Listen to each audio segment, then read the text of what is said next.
how to increase or decrease the keyboard font size on the Samsung Galaxy S25 series. First, tap on the home button to return back to the home screen. And from the home screen, swipe down at the top to open up quick settings. In here, tap on the settings icon. Next, we then scroll down.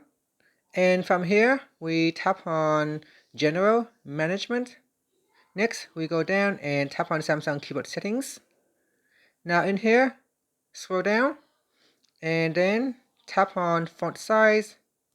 Now at the top here, there are three different sizes. We got small, you got medium, that is the default size, and we have a larger size for your keyboard. And that's it. Select a font size for your keyboard characters, and then tap on the back key or tap on the home button to return back to the home screen. Thank you for watching this video. Please like and subscribe to my channel for more videos.